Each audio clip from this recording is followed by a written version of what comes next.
के जमल की कहते सर के देखले मछली ना मारे आई देख ला पूरा गरई मछली मारले बनी हो सबत कब मल के लूर होई आय हो गरई में जाके 4 फोसा नीचे कूद रही गच गच पकड़ ले रही गच गच आ जाइम तावा पर भूजब कच कच खाइम आ प्रेग्नेंट हो जिम रे छिनरी मछली गरई खा के सही अम्मा कैसे गिरल लिया रे कोनो बात नहीं के जा रास्ता देखा एगो कम हो जी तो कम थोड़े हो जाई बताव हो इतना खेला बेला तुम संग करवाइम ना तू बिया बिया बड़ हो जिस मछरी बिया बिया के बड़ हो जिस छिनार सावत कहीं की चला हो रारी भतर काटी गाड़ी देती है कौन हमरा के गाड़ी देबू छिनारो का हो मलताई ए सबतिया हो हो का बेटा तारा के रास्ता में बना के खाई होली ला मोरा ता हो गलाई मछली पाले के पोखरवा मलाई हो का ए पाले के पोखरवा पारे हां अरे ना हो हमार पोखरा में ढोरकी में मरले हई हतरा ओ ता झोर गया के समुंदर तमुंदल कोई तो बेटा तो देखो वो गिरल बेले वाले ला बेटा तो रुका उठा के धर दना बेटा तो रु हां उठा के धर दो तैते तिलो 5 रुपया दुगले गाना गा दो एगो उठला ली लवा हां उठला ली लवा गाना गा दो हमरा के उठ आरा के उठला ली लवा ऊ वाला हम ना गाना खेताली गा देनी गा हां गा उठावा ते ललिया तो एक ना हो तना बाते बलिया आतिया ते तो हली ता डालावा अरे लोहरी ला लोलो की चुनरी आए रनिया मजले तकाली ले बाजार रे ए भाई सावा मत हमरा के खीस में बानी तबे तनी के बजह करब घर ले जाके देखो ना हमर बाबू दिन आठ बनवेले बन दलया मतलब दे देने आधा किलो ना बेरी देती वो बड़ा मारा होता छुआ तो इज्जत छुआ तो उनके छुआ तो सयान वाले 16 साल के बाईस उनका बियाह होई गोजटा से आ तो छू दबे जे कुंवर बिया तो ओकर मन करे हम कहां लेके जाइम कहां छे पागल है का हो करवाइम न छिन सारा भाई धरती पे दू गो पागल एगो थंतोस पागल एगो तू पागल तू माय पागल तू पूरा खानदान पागल तोर होखे वाला दमदा पागल देखो मारा मत लथिया क देबो अपन पिछवाड़ा समारो ना पिछवाड़ा देख बवाई न बा हगे ले कैसे रे छिन दा खरे खरे तार माई के हां नहीं तले चारू ओरे हक के रख देते सन दुगो लड़की बड़ी सन ओकनी के त काम ना कर सकेले सन बिल्कुल देहना न वही सन स्कूल से आइया सन त खाली बैठल रह जसन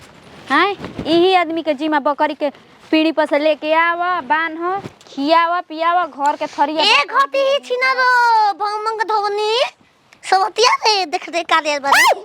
कहा रे आ का कर दे वो का कूदता कुदाता मछरी हा गराई मछरी कबो खइलो भी बाजिन बार खा ल बिया जेबू ई का कहतड़ू हो सच्ची कहत रे जबान संभार के बोल ठीक बा ना जबान घोड़ा हई घोड़ा के लगाम लगा देबू हम आप कहले मछरी चोरा के लिया तड़ू का देखी रे मछरिया चोलिया में ना घुसल ले देखी रे उड़ल लिया उड़ल ई में पागल कहां से परेशान करे अब अपन काम करत नहीं तो इधर का परवा हम देखम ना का अपने में चुरा ले कैसे तू चुरा ले महंगा कहै सो धक डाल दे उठा के तोहरे में अंडाला ना गुदगुदी करे के वाह अंडाला ना चला अपन ले मछरी जाए ले बोले हां सच वो तो हम चाहते बानी डाला ना सोई में पागल बिया अपन मछरी उठावा बहिनी मछरी तोरे उठाई गराई मछरी उठाई तो खोरैया उठावा काहे को उठाई उथरे में खुदे बाइसन त तारा मारदा के गरैया ह त उठाइबू लेके जिगला भागाई जैसे हम मारता के गराई के पाले परबो ना छियो तो सचबो मत करे सपना में धक ढकेल देबो बीमार जेबू सबतिया रे छिनरिया तारा के बोलैले है जी का अपन मन से अपन रास्ता धके जा अरे गली गली घूमेला हो मन के बाबरवा मिले नहीं चिको करा गली गली घूमेला हो मन के बाबरवा मिले नहीं चिको का नचनिया भइल बड़ू नचनिया जा नचनिया मरे है रे मार जो तो बता अगर खेलवाड़ी लाग रही तो मछरिया धक पलाट दे मेजी के पला तो ना हिम्मत बात उठवा ना ले तो कह दिया जे मार मार के उठवा ले मार के देखला का तो हनी के दूध के पूछा तारे रोगी जोगी तोरा सास लेना जाके शिकायत करनी न तो हमरो के देख ली मछली खाई दूध हेते हो जी चल जा करवावा हते हते हाड़ी नियन तोहरे काम बटे हाड़ी के आई जब देखत अब घर के पिछुआती फेंक देती है हरामजादी। कहनी है कि झाड़ के 2 किलो धान बाटे आ घरवा में रख दिए धानवा ऊ काहे खातिर सवेरे से केन कहां निकलल बिया आई आ भर पेट खाई आ खा के फिर मकड़िया मार के निकल जाई। हम बहुत दुखी में बानी आ दो अलवा लइका ओके तलाक देही ना मारो तारे माई नहीं खाला ना खाए देलो सुन माई रे ओ हट हट हट फिर छिना दी सवती आ तोर माई के लेना फिर का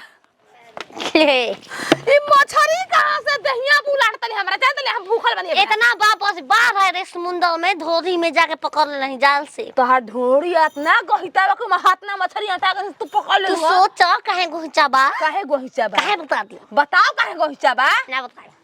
बतावा ए ना बताई हरम जाए त ईटा लेके मांग फाड़ के रही त ठीक बा गोरी कामना साबुन से नहालू का करे जिला बक्सर जालू करे का जिला बक्सर जालू रोज चोटी चौक पर भेटालू करे का जिला बक्सर जालू करे उठा बना दो सास माई कहां ए चोटा छोड़ा दो चोटा चोटा बढ़िया पर अगर के छोड़ा दही सुता बामला के भीरी गोरई कोसन बा कल छी कोहले बिया कि तोर बामला के भीरी गोरई बा हम अबे पूछन छिन रखले बारन कहिया से ए हरामजादी इतने दिमाग रे जे जौने कही तौने कर तू आखिर ई मछरी गोरई कहां से लियलस सिया इतना सुघर आजकल गोरई मछरी मिलतली से हो जरूर कोनो के चटनिया चोरा के लेके भागल होई ओए छोरी माई का रे बचौआ के लइका के मार पीट के मोर छरी लेके आई तू करे 60 में कौन नतिया के बेटे जे बाजा बजाओ तटे बताओ ना जे सी चर्चा ठनल बा ओकर लइका भइल बा त पे सरवा के अरे बबुआ त मार के कोनो को लेकन के लेके भागल बिया मार के कपार फोड़ देले बिया ओए हो दादा लबिए बेकार देले ओकर बच्चौआ जान त कितना हरामजादी अरे हरामजादी खरी पहुंचा के आप तू ओए हां मैं जाई दे दे कने गरैया बा का मार कर ये लोग तार गरैया कने बा कोहले बिया की बा गरई बा बमला के भीरी गरई बा लपर लपर करेला बा देबो कि ना हमें कहले बानी ना और संग बना खाए जाई एके संगे छीन के लेके बच्चौआ का लइका के बच्चौआ का लइका के लेके भागल उल्टा से बात हरामजादी सिखाव तड़ू अरे हां मना रे पता ना क्यों ना कर ले कॉल अनहरिया बात गरैया द रे बनाओ जाई ओकरो के नारू बॉडी का विकास कैसे हो रे धरती पर अरे अरे तो कास कौन के रखबा उ विकासवा बोके तोर का मतलब बा हाय ले विकासवा से तोर ले का जा मतलब घर बा देखे विकासवा तो लइका लागी तो दमाद लागी का रे लागी माई तोर विकासवा दमदा लागी का लागी तू जा के विशाखवा अबे तू का करे विशाख करे के बा ए रे जा अरे मोना जो हमने जब रहा ना दिया तू गोड़े हाथ गिर के रोग गिला के हां मैं तू थप्पड़ मारी हंस तो गोड़ फुरा के छोड़ तो घर में हाथ रे चेक झगड़ा हो देखल जाई दो आलू कोनिया जा कोन आवे के बता त झुलुकिए नहीं के कबार दे चल बामा रुको